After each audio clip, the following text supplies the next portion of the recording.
Jaya Girivardhari Jaya Girivardhari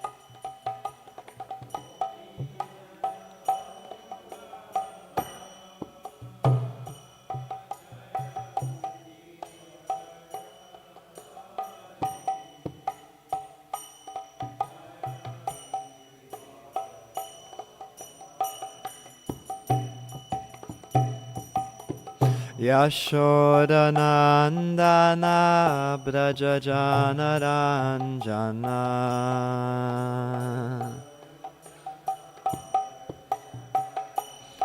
Yashodanandana Brajajanaranjana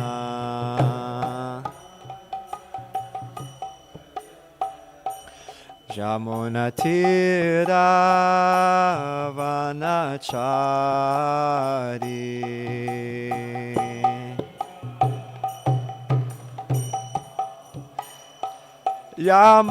Yamunatira Vanachari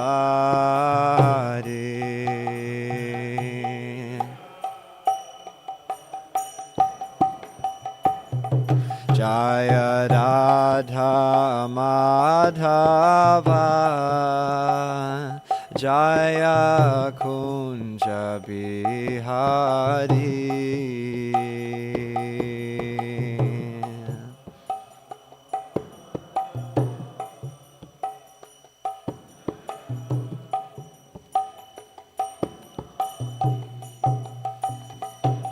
Jaya Gopi Janavalabha Jaya Girivardhari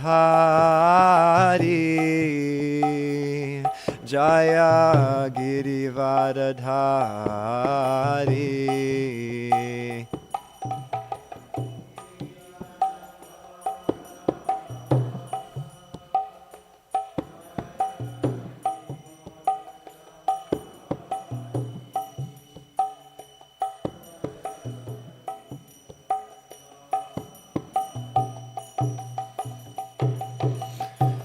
Yashodanandana Brajajanaranjana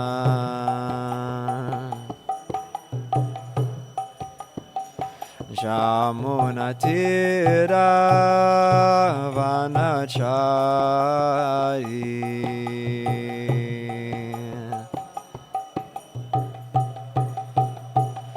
Hare Krishna, Krishna Krishna, Hare Hare, Hare Rama, Rama Rama, Hare Hare.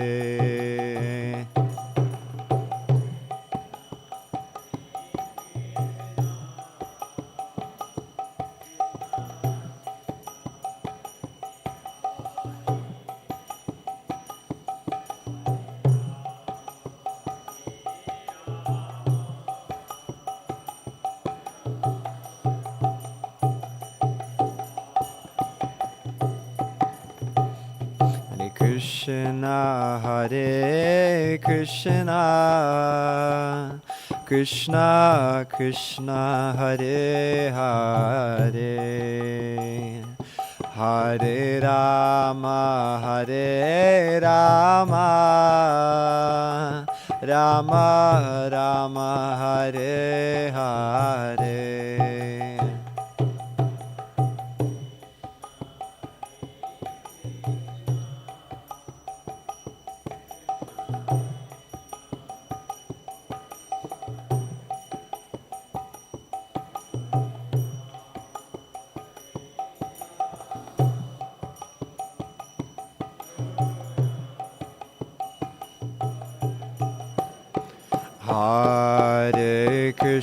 Hare Krishna, Krishna Krishna, Hare Hare, Hare Rama, Rama Rama Hare Hare.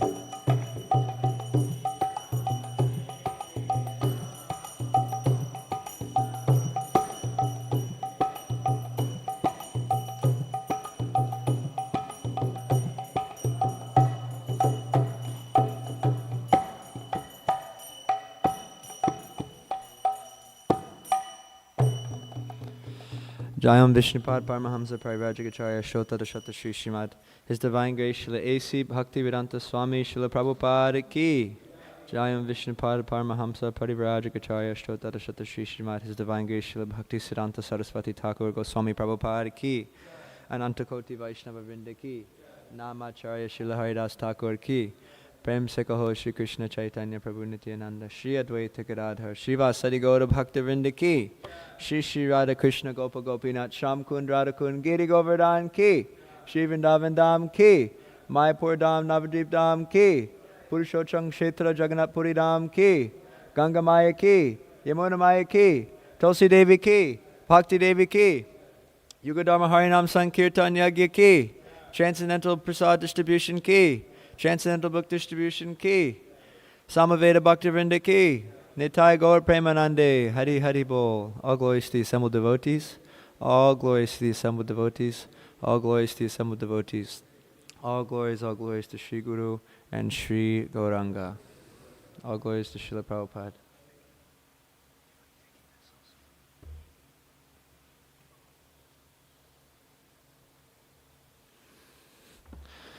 Hare Krishna. My great honor to be here presenting the Srimad Bhagavatam, the spotless literature. Today we'll be reading from the 4th canto, chapter 9, text 57 to 62. I think what I'll do is we'll just recite the first verse together, and then I'll just go through all the verses, and at verse 62 I'll read the purport as well, because we have a lot to get through today. Om Namo Bhagavate Vasudevaya. Om Namo Bhagavate Vasudevaya. Om Namo Bhagavate Vasudevaya.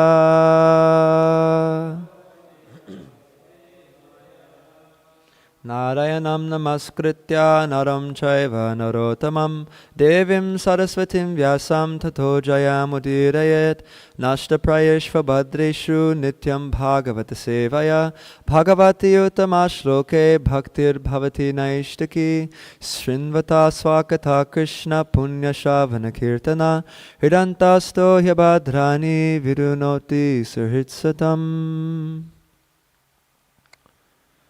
So this is text 57. Mrishta Chatvararatyata. Mrishta Chatvararatyata. Margam Chandana Charchitam. Margam Chandana Charticham. Lajakshatai Pushpa Palais. Lajakshatai Pushpa Palais. Tandulair Balibhiryutam. Tandulair Balibhiryutam. Mrishya Chatvara Ratyata. Margam Chandana Charticham. Lajakshatai Pushpa Palais. Tandulair Balibhiryutam. Mrishta, fully cleansed. Chatvara, quadrangles. Ratya, highways. Arta, raised sitting places. Margam, lanes. Chandana, with sandalwood. Charchitam, sprinkled. Laja, with fried rice, akshatay and barley, pushpa with flowers, palay and fruits, tandulay with rice, balibhi auspicious presentations, yutam provided with. I'm sorry, usually I ask everyone to, if they would like to cite the Sanskrit, but we have some things to get through, so we'll just keep going. All the quadrangles, lanes, and streets in the city, and the raised sitting places at the crossings were thoroughly cleansed and sprinkled with sandalwood water, and auspicious grains, such as rice and barley, and flowers, fruits, and many other auspicious presentations were scattered all over the city. Text 58 and 59. Druvaya pati drishtaya tatra tatra purashriya siddhartakshata dadyambu durva pushpa palanicha upajahru prayunjana vatsalada shisha sati shunvam stad valgugitani pravishad bhavanam pitu. Thus, as Dhruva Maharaj passed on the road from every place in the neighborhood, all the gentle household ladies assembled to see him, and out of maternal affection they offered their blessings, showering him with white mustard seeds, barley, curd, water, newly grown grass, fruits, and flowers. In this way, Dhruva Maharaj, while hearing the pleasing songs sung by the ladies, entered the palace of his father. Text 60. Mahamani vrata maye satasmin bhavanotame lalito nitaram pitra nyavasad dividevatat. Dhruva Maharaj thereafter lived in his father's palace, which had walls bedecked with highly valuable jewels. His affectionate father took particular care of him, and he dwelled in that house, just as the demigods live in their palaces in the higher planetary systems. Text 61. Paya pena nibhasashaya danta rukma parijada ashanani mahardhani yatra rukma upaskara. The bedding in the palace was as white as the foam of milk, and was very soft. The bedsteads were made of ivory with embellishments of gold, and the chairs, benches, and other sitting places and furniture were made of gold. Text 62. Yatra spatika kudyeshu mahamarakateshu cha mani pradipa abhanti lalana ratna samyuta. The palace of the king was surrounded by walls made of marble, with many engravings made of valuable jewels like sapphires, which depicted beautiful women shining with shining jewel lamps in their hands. Purport by His Divine Grace Srila A.C. Bhaktivedanta Swami Srila Prabhupada. Srila Prabhupada ki jai. The description of King Uttanapada's palace depicts the state of affairs many hundreds and thousands of years ago, long before Srimad Bhagavatam was compiled. Since it is described that Maharaj Dhruva ruled for 36,000 years, he must have lived in the Satya Yuga, when people lived for 100,000 years. The life durations in the 4 yugas are also mentioned in the Vedic literature. In the Satya Yuga, people used to live for 100,000 years. In the Treta Yuga, people lived for 10,000 years. In Dwapara Yuga, they lived for 1,000 years. And in this age, Kali Yuga, people may live up to 100 years. Wah, wah, wah. With the progressive advance of each new yuga, the duration of human life is reduced by 90%, from 100,000 to 10,000, from 10,000 to 1,000, and from 1,000 to 100. It is said that Dhruva Maharaj was the great grandson of Lord Brahma. This indicates that Dhruva Maharaj's time was in the Satya Yuga in the beginning of creation. During one day of Lord Brahma, as stated in the Bhagavad Gita, there are many Satya Yugas. According to the Vedic calculation, at the present moment, the 28th millennium is current. It can be calculated that Dhruva Maharaj lived many millions of years ago, but the description of the palace of Dhruva's father is so glorious that we cannot accept that advanced human civilization did not exist even 40 or 50,000 years ago. There were walls like those in the palace of Maharaj Uttanapada, even very recently during the Mughal period. Anyone who has seen the Red Fort in Delhi must have marked that the walls are made of marble and were once decorated with jewels. During the British period, all these jewels were taken away and dispatched to the British Museum.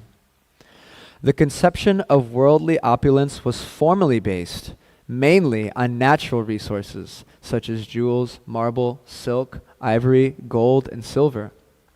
The advancement of economic development was not based on big motor cars. Advancement of human civilization depends not on industrial enterprises, but on possession of natural wealth and natural food, which is all supplied by the Supreme Personality of Godhead, so that we may save time for self-realization and success in the human form of body. Another aspect of this verse is that Dhruva Maharaj's father, Uttanapada, would very soon give up attachment for his palaces and would go to the forest for self-realization. From the description of Srimad Bhagavatam, therefore, we can make a very thorough comparative study of modern civilization and the civilization of mankind in other millenniums, Satya Yuga, Treta Yuga, and Dwapara Yuga.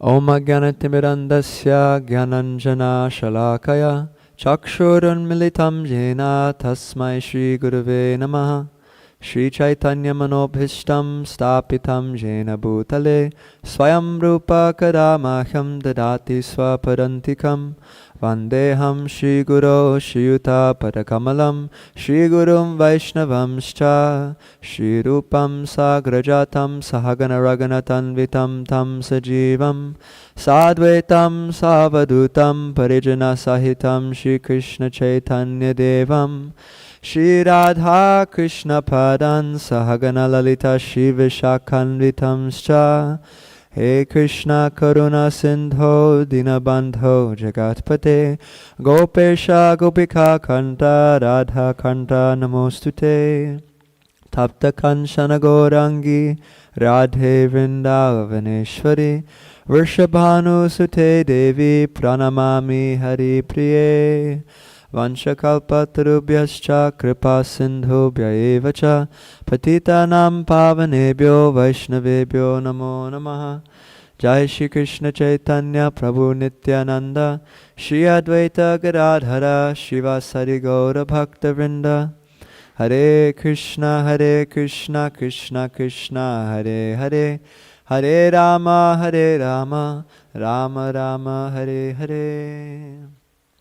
Namom Vishnu Padaya Krishna Prishtaya Bhutale Shrimate Bhakti Vedanta Swami Niti Namine Namaste Saraswati Deve Gauravani Pracharine Nirvishesha Shunyavadi Paschatya Deshatarine Yasya Deve Para Bhaktir Yata Deve Tata Guru Tasyaite Katita Hyarta Prakashante Mahatmana. Before I try to take advantage of the opportunity to serve the Srimad Bhagavatam, I request the blessings of all the devotees present, especially the senior Vaishnavas such as His Grace Ram Roy Prabhu, Krishna Kripa Prabhu, and Sadbhuj Prabhu, and many other wonderful Vaishnavas, Natava Gauranga, who are present that are much more advanced than I am. It is said that by the mercy of Lord Chaitanya and the mercy of his devotees especially, even a fool can become an extremely learned person and at least speak something that is extremely learned. So although I consider myself a great fool, by the mercy of Lord Chaitanya, Lord Nityananda, and their divine transcendental associates, I pray that I can speak on something that is of benefit for the entire assembly. of wonderful esteemed Vaishnavas. So here we are on Dhruva Maharaj's excellent journey, and he's now coming home after his long tapasyas in the forest, his experience of direct darshan of Lord Narayan, and Krishna's form as Lord Narayan, and his boons and benedictions which he received from the Lord. And now he's coming home and is receiving many blessings from everybody.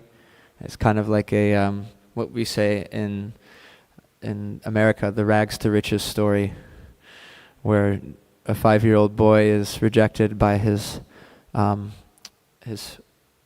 wife of his father, who saw herself as superior, and her child is superior to Dhruva Maharaj. And out of his kshatriya nature, he had such fire in his heart to attain a higher position. And as the Bhagavatam says, that whether one has many material desires or none at all, one should worship the Supreme Lord.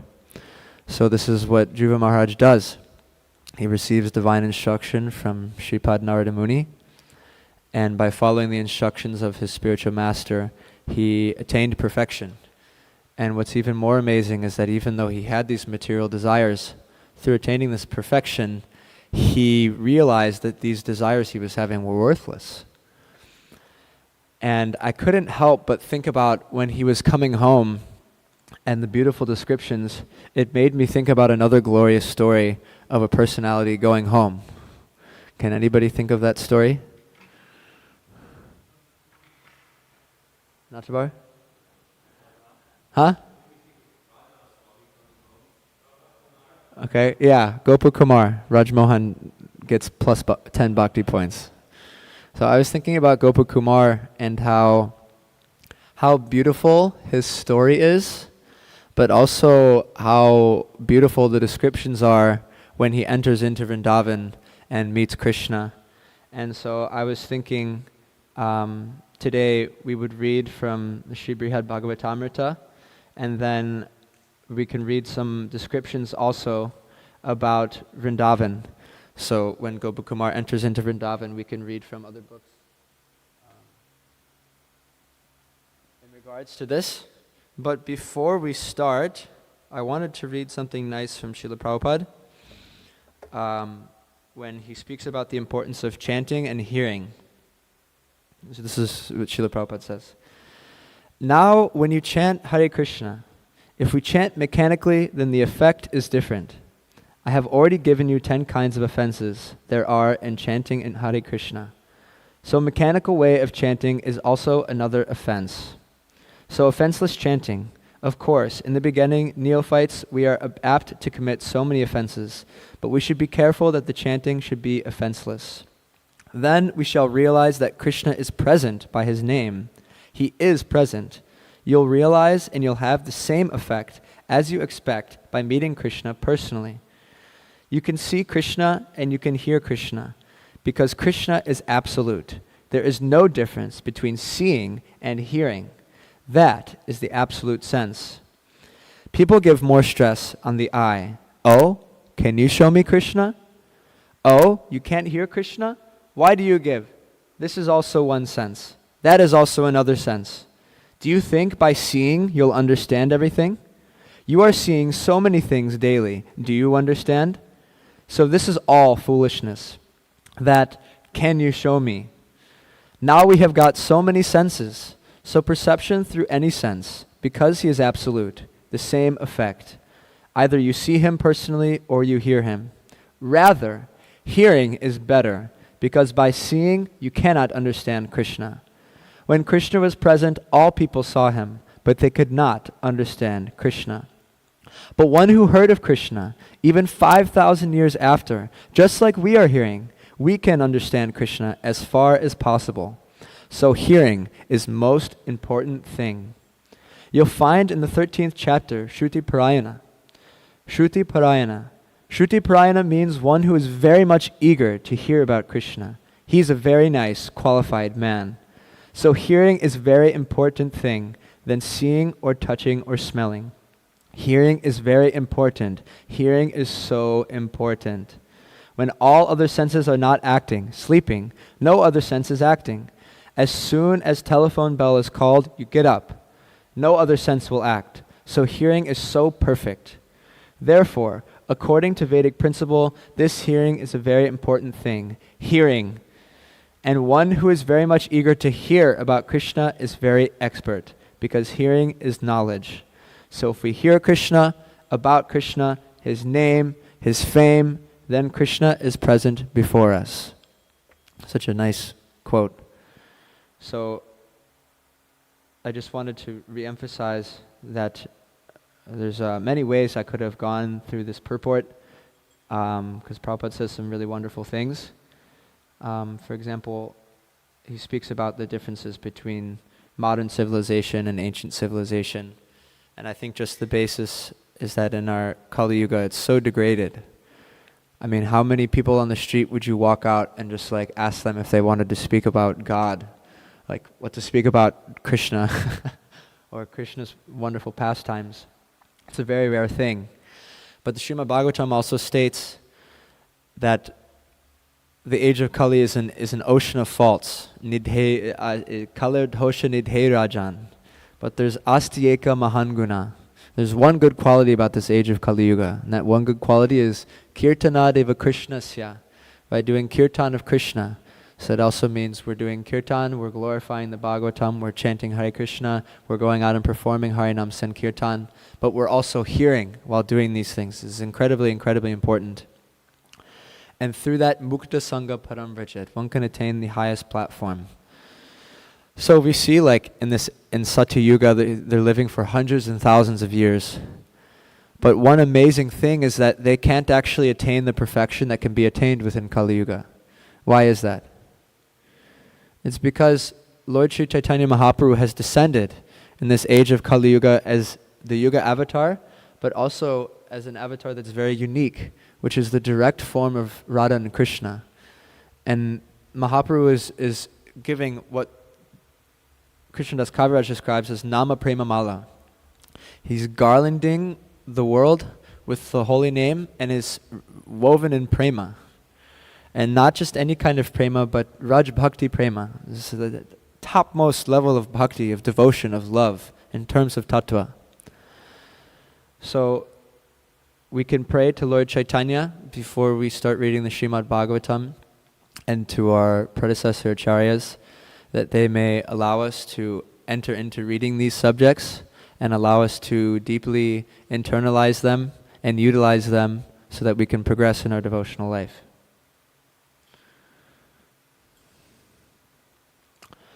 So I'll start in the 6th chapter where Gopakumar is beginning to enter into Vrindavan. And he was just in Dwarka speaking with Krishna and speaking with Uddhava and Narada Muni, and he receives instructions to go back to Rajabhumi and perform more tapasya, more chanting of the holy name. So Gopakumar is performing many austerities actually, just like Dhruva Maharaj is. But his austerities becomes more and more specified and specific as he becomes more absorbed in the holy names and in Krishna consciousness. So I'll start by reading the verses and we'll just keep going from there. Sri Gopakumar said, following Narada's instructions, here in Vraja, I went to see the many places of Sri Krishna's pastimes. I sang his names most dear to me. I sang about his pastimes loudly and sweetly. I focused my mind upon them, and I attained such a state of ecstasy and became so emotional that it embarrasses me to even think of it. How then can I describe this to anyone else? I spent my days and nights in great distress, always crying in a pitiful voice, not knowing whether the practice I had so long been following would lead me to happiness or cast me into an ocean of distress. Just a moment. There we go.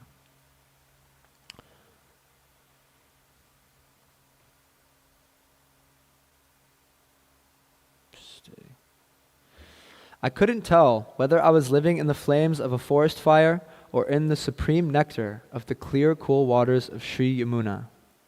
Sometimes I thought I had fallen into the hands of some great deceiver. I was always submerged in a vast ocean of misery. Not even a drop of happiness ever touched me. In such a way I lived in this grove, this most attractive ornament of Vrindavan. And one day, while immersed in an ocean of weeping, I fell unconscious. So this is the platform that Gopa Kumar is coming to. It's such a deep platform of consciousness. And we hear sometimes that the Gambhira is like the entrance into Vrindavan. And Lord Chaitanya within the Gambhira is experiencing extremely deep emotions and feelings because Krishna is experiencing the feelings that Srimati Radharani is having for him, and especially in the pangs of separation within the Gambhira. And we see this displayed through advanced devotees, that their separation and desire to attain their goal is so strong that they become plunged into what seems to be an ocean of distress. But this is actually the highest level of love and prema that one can be experiencing. So it's very important to remember. It wasn't easy, but that greatest of cheats playfully stirred me back to consciousness by filling my nostrils with his unique, heady fragrances, which I had never known before. Then, seeing his lotus face, I quickly stood up. Not knowing what I was doing, my heart filling with joy, I tried to catch hold of his splendid yellow cloth. That king of charming heroes blew his flute in his own playful way and escaped behind me. Suddenly, he stepped into a grove, and alas, though I ran looking, I couldn't find him. He had disappeared. Unable to see him, I fainted and fell into the swift current of the Yamuna. And as it forcefully carried me away, I seemed to regain normal awareness and looked around. I saw myself being transported to another place, along some wonderful path, by a vehicle flying faster than the mind and higher than one could imagine. Collecting my wits, I was amazed to see I was passing through Vaikuntha-loka and going beyond. I watched with great delight as I passed Ayodhya and other realms.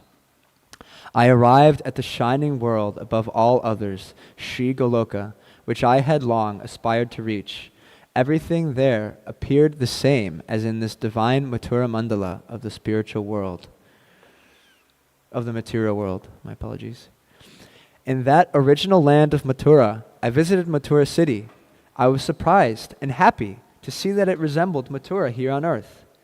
In that original Mathura, I heard that Kamsa had taken it upon himself to arrest his father and Krishna's parents, Devaki and Vasudeva, and was ruling the kingdom. Out of fear of Kamsa, whose family and friends were enemies of the demigods, the Yadavas dared not enjoy themselves freely. Because of him, they constantly suffered all sorts of affliction.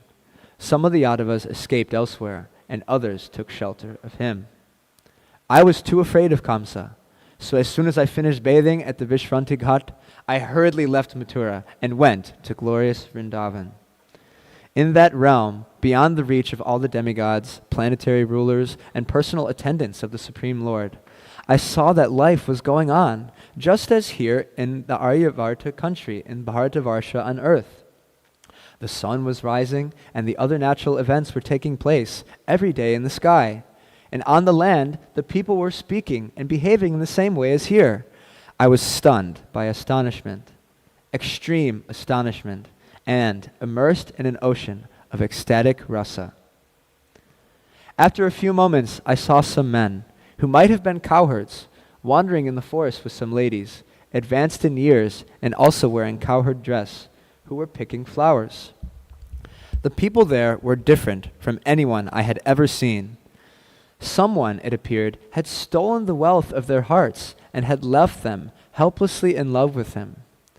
Simply by seeing them, I felt the same kind of loving affection. Trying hard, I composed myself and respectfully asked them the following questions. O good people, you are served by a happiness so vast that the greatest sages can't obtain it even in dreams. You are reservoirs of the mercy of the Lord, the husband of the goddess of fortune, mercy for which his loving devotees always pray. Please, please, look with kindness upon this most wretched person who has come to you for shelter. Tell me, who is the king of this region? Where is his residence? Which road leads there? Dear, dear, foremost fortunate people, please be merciful unto me, who am asking you with mournful cries. Please give me some answer. O faithful devotees, if even only by gesture. Oh, please, hear the words of this tormented soul. Alas, you must be under the spell of that clever cheat.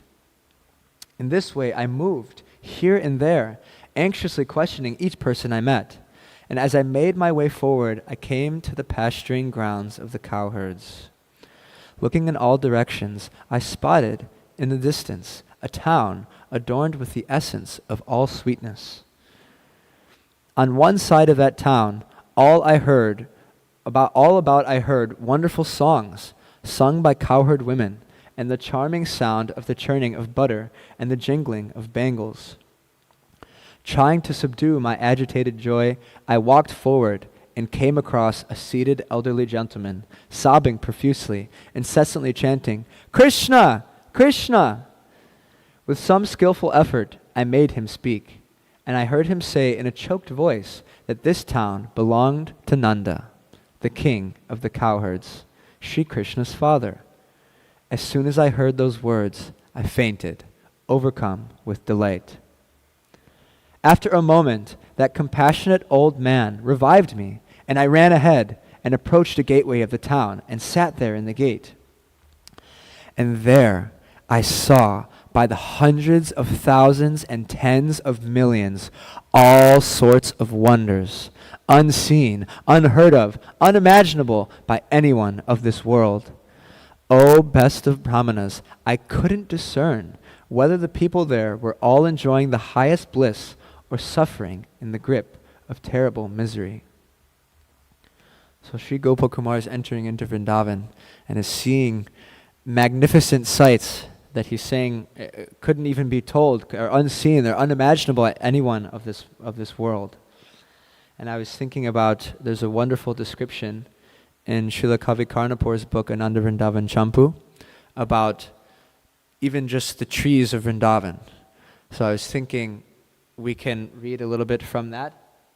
And I wanted to also read a quote from Srila Prabhupada, which glorifies these books. And it's in the introduction to the Srimad Bhagavatam. So Srila Prabhupada, before this, he quotes many of our acharyas, including Srila Kavi Karnapur, Narottam Das Thakur, and many more.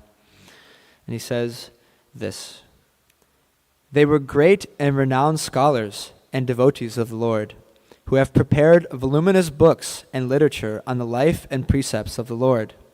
Such literatures are all based on the Shastras. They are unique in composition and unrivaled in presentation, and they are full of transcendental knowledge.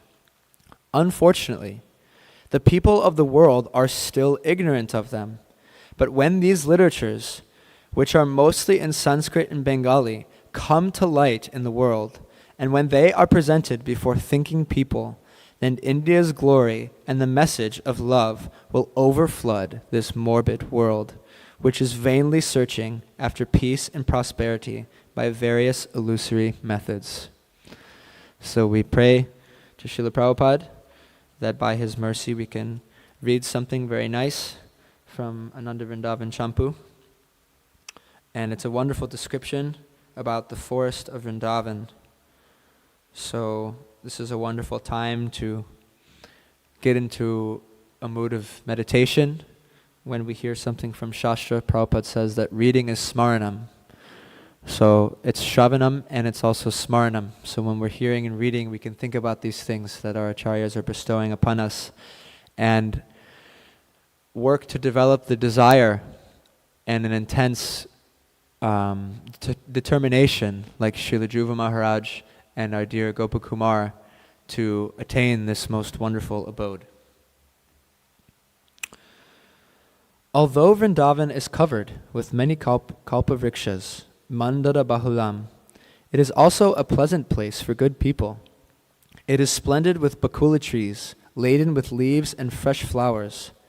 It is resplendent with tamal trees, bending down in many rows, natamala. What more can be said of Krishna's lovers, who are like creepers, endowed with the ripe fruits of their breasts that are white from the chandan covering them, and red. Krishna is surrounded by his beloved gopis, who appear like creepers of love. Similarly, Vrindavan is decorated with a variety of splendidly beautiful trees, such as tala, bael, karanja, cinnamon, and red sandalwood. As Krishna is full of mercy, karuna, this forest is full of karuna trees. As an assembly of sages is adorned with exalted persons like Sandilya and Lomasa, similarly, the forest of Vrindavan is decorated with trees of bael, java, khadira, and jatawamsi. As a battlefield is decorated with the movement of foot soldiers and elephants, Vrindavan is decorated with the branches of the pilu, charmi, and karavira trees. Just as in the battle between the Kurus and the Pandavas, Arjuna covered Bhishma's body with arrows while surrounded by soldiers like Shikhandi. Vrindavan is full of Arjuna, Sada, Nagakeshara, and Balataki trees, and abundant peacocks. As Vrindavan is full of totally liberated Atimukta persons, Purusha, devoid of all lamentation, Ashoka, it is filled with trees of Ashoka, Purusha, and Atimukta. A nice thing to remember is that these are all personalities. So everything in Vrindavan is a person and has emotions and feelings and a certain relationship with Krishna. And it's just so wonderful to think about, because here everything is so boring and it's so dull. You know, we have matter, we have a table, we have a microphone, and we have these things, but they don't have affection for Krishna. So in Vrindavan, all of these things that are within this realm have the highest amount of love for Krishna. Even the pieces of grass, as we're hearing, the creepers, everything. It's so magnificent. It's so wonderful. Though all the planets are present in Vrindavan, there are no inauspicious combinations of the Sun, Moon, Mars, Venus, Saturn, Jupiter, Mercury, Rahu, or Ketu. The dazzling light of Krishna's Sudarshana Chakra ever protects and illuminates Vrindavana. Since it is the site of Krishna's eternal pastimes, it is not destroyed by time or subject to material transformations. It is free from all disturbances. Though many intelligent devotees reside here, it is inaccessible to mundane scholars. Ignorant or lazy fellows cannot be seen here. Completely devoid of ignorance, the effulgence of Vrindavan grants liberation to all its inhabitants. If someone says that in Vrindavan we see the sun and other planets just like any ordinary place, then I say that actually these planets are spiritual, but due to the influence of the Lord's Yoga Maya, they appear to be material. Thus, Vrindavan's effulgence is due to the supernatural power of its own spiritual sun, moon, Mars, Mercury, Jupiter, Venus, Ketu, Rahu, and stars. Though festivals appear at every moment, Vrindavan is beyond the influence of time. The forest of Vrindavan, which automatically nurtures good qualities within its residents, is unlimited, but it appears to be only 84 kroshas in circumference. It is golden. Its golden trees, bushes, and creepers sparkle like emeralds. Fragrant creepers cover the golden, jeweled, inlaid footpaths. Some places abound in crystal trees, bushes, and creepers standing on earth made of rubies. In other places, ruby creepers entwine crystal houses, golden trees. One can also see crystal creepers crawling up ruby trees, or ruby creepers embracing crystal trees. These incredible jewel trees have branches made of other various jewels. Many types of jeweled leaves and flowers emitting unique fragrances adorn the branches. Surrounding the bases of the trees are basins of water filled by jeweled waterfalls, flowing down jeweled mountains, pouring out jeweled water. The basins are made of different kinds of jewels and decorated with jeweled birds. All persons. As much as the sun sends scorching sunshine, the trees provide cooling shade. As the rays of the moon fill the mind with joy, so do the roots of Vrindavan's trees. As a cultured person is well versed in the 64 arts, the trees of Vrindavan are adorned with beautiful bark. As warriors are decorated with good character, the trees are adorned with beautiful branches. As an arrow is equipped with a beautiful feather, the trees are decorated with nice leaves. Like a perfectly composed poem or an artistic drawing, the trees of Vrindavan display a faultless excellence. Vraja's trees always contain leaf shoots, buds, flowers, unripe, half-ripe, and fully ripened fruits at the same time. The crystal basins encircling the bases of the trees perfectly reflect the image of the trees. Though there is no water in these basins, the birds think there is, and they foolishly try to bathe there by spreading and shaking their wings and dipping in their beaks. The glitter of sapphire basins appears like the water of the Yamuna being moved by the wind. The trees reflected in those basins display ecstatic symptoms as their buds stand on end when they try to embrace the waves of dark blue effulgence.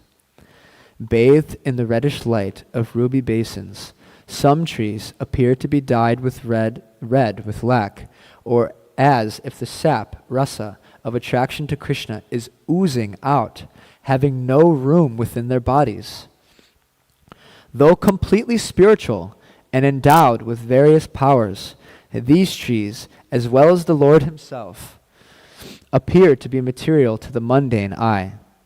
As women decorate themselves with designs drawn in sandalwood paste, the creepers of Vrindavan are decorated with leaves and shoots. As independent women freely embrace their young lovers, the tender creepers wrap around their favorite trees. The creepers carry the heavy weight of abundant flowers, like women bearing the pain of longing for their lovers. The joints of the creepers enhance their beauty and appear like devas shining in an assembly hall. Though the creepers move in crooked ways, they show not cruelty but kindness to their leaves and flowers. Though fickle, the creepers do not display the momentary brilliance of lightning, but a permanent brilliance. The creepers maintain their gravity even after being repeatedly kissed by the bees. The wind blows them about, but they remain beyond anyone's touch. The splendid creepers of Vrindavan assist in Krishna's pastimes and bestow a strong desire to attain the Supreme Lord. Besides the 12 major forests of Vrindavan, there are smaller forests known as upavanas. Some of these forests there are small. In some of these small forests, there are small coconut trees having ripe coconuts lying at the roots. Using the roots as pillows, the coconuts seem to be sleeping comfortably. The narrow trunks of the betel trees resemble the slim waists of young women, and their abundant fruits hang down like a woman's heavy necklaces. The Naranga creepers hold their clusters of ripe fruits without letting them fall to the ground. Those fruits appear like countless planets of Mars, red in color, which outshine the other planets in the sky. The lovely creepers dancing gaily in the breeze give pleasure to the eyes. Hundreds of pomegranate trees blooming with clumps of flowers add an astonishing grace to the forest. So keep in mind, this is like Gopakumar's experience. So we're hearing these descriptions of Vrindavan, and Gopakumar is entering into Vrindavan. This is what he's talking about. That's unbelievable. When the ripened pomegranate fruits burst open and start oozing juice, they look like an elephant's forehead dripping blood upon being clawed open by a lion. In all directions there are thousands of red flowers filled with bees. These red flowers resemble the sindoor on young women's foreheads. When parrots perch on the lightweight boughs of flowers, they hang down to form natural arches. Afflictions such as hunger, thirst, illusion, old age, disease, and death are forever absent in these transcendental arbors. Sweet sap flows from plentiful date trees. Dried grass, leaves, and other debris cannot be found on the forest floor. Clusters of grapevines and many attractive groves wait to fulfill the desire of Vraja's youthful gopis. Fruit-bearing shama creepers add a pleasant sight to the forest. The kamaranga trees, with their lavish supply of fruits, look like men performing actions to attain heaven. Apsaras like Rambha, cavorting in the celestial courtyards, have shapely thighs like the trunks of banana trees that grow throughout Vrindavan's forests.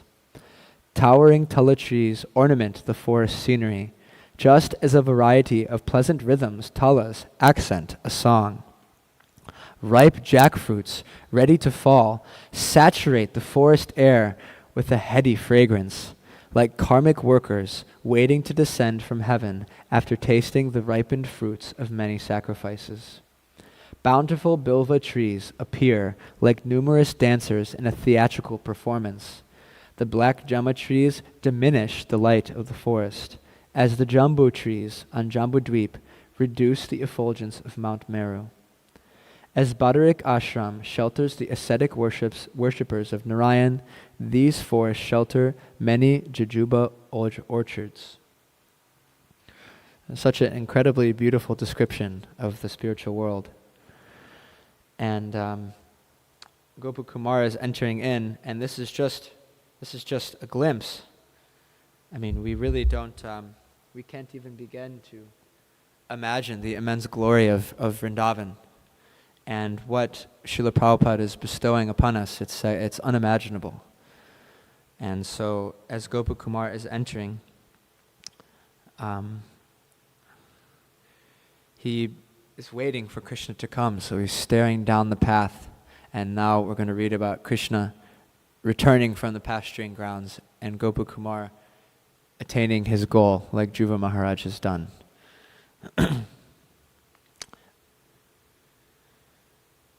Then, from a distance, I saw him. His charming flute in hand, running quickly, he emerged from among his friends and animals and approached me, saying in a sweet voice, "Look, Sridham, here is my dear friend Sarup, the sun who shines on the lotus of your family." Krishna was dressed for the forest.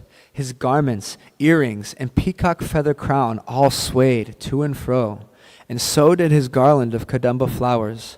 His fragrance perfumed all directions, and his beautiful lotus face blossomed with a playful smile. His lotus eyes beamed with a merciful glance, and the varied assets of beauty decorated him in a singular way. The fingers of his lotus hand busily pushed back the locks of his hair, which flew about, adorned with the dust raised by the cows. His tender, divine lotus feet touched the surface of the earth, just to grant her the gift of supreme splendor. Playfully dancing as they moved, they attracted everyone's heart with their great eagerness to walk quickly with large steps. The effulgence of his cloud-colored body, shining with the full sweetness of youth, lit up all corners of the sky, his beauty. His beauty, which captured the hearts of the ever-dear devotees of Vraja, was an ocean abounding with countless excellences. He leaped forward and came close to me, compelled by the affection of his helpless devotee. I fainted in love at seeing him. He caught hold of me by the neck, and suddenly he too fell to the ground.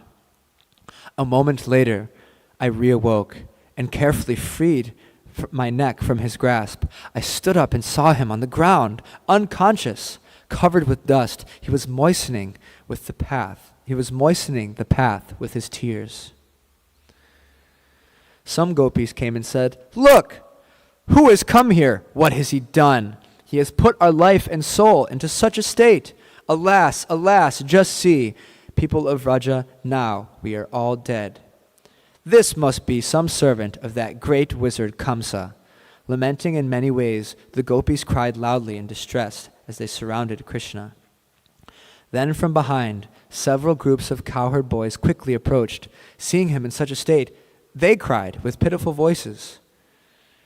From far away in the village, Nanda and the other elder cowherds heard this terrible sound of crying. So too did Yashoda, ever affectionate to her son, and so did the other elder ladies and the maidservants. Together they all ran to that place, their feet stumbling on the path. Bewildered, they too cried, "Alas! Alas!" Then the cows and bulls and calves came there, and the black deer and other animals. Seeing Krishna in that state, they wept in agony. The animals, all crying out in love, their faces drenched with floods of tears, approached Krishna one by one and gently smiled and licked him again and again. Great numbers of birds flying overhead told also of their misery by making a tumultuous noise that sounded like people crying. And the immobile creatures, in great pain within, seemed to suddenly dry up. What more is there to say?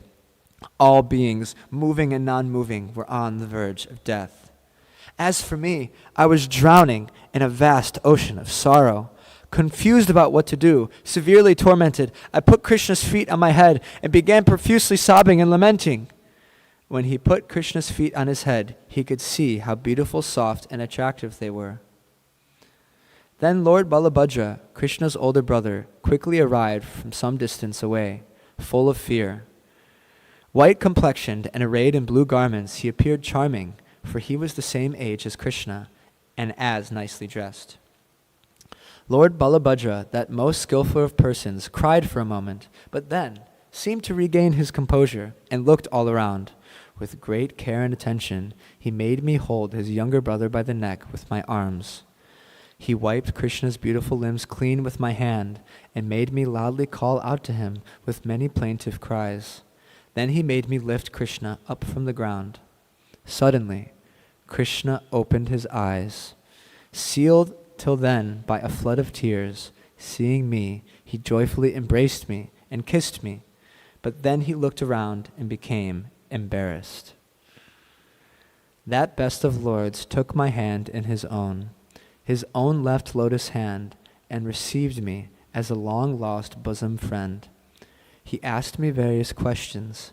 Then he greeted all the people of Vraja and entered the best of cowherd villages with the gait of an elephant. So, my apologies, it's 9:01, but I hope that maybe by reading this you forgot about time, because it's such a beautiful and lovely description, and such a wonderful thing that we can relate to the aspiration for. So Dhruva Maharaj's austerities of him coming home reminded me of Gopakumara's entrance and glorious arrival to attain his goal in Goloka Vrindavan. So by the mercy of Srila Prabhupada, by the mercy of our Guru Parampara, of Dhruva Maharaj, of Lord Chaitanya, and of Radha and Krishna and Radha Govinda, may we someday enter into these magnificent groves of Vrindavan to eternally be engaged in divine service to the divine couple, all their associates, and especially Srila Prabhupada. Hare Krishna. If there's, we're out of time, but if someone would like to correct me on something or add a comment. Okay, we'll do it during breakfast. Hare Krishna. Grantaraj Srimad Bhagavatam ki jai. Srila Prabhupada ki jai. Samaveda Bhakta Vrinda ki jai. Nitai Gaur Premanande Hari Hari Bol.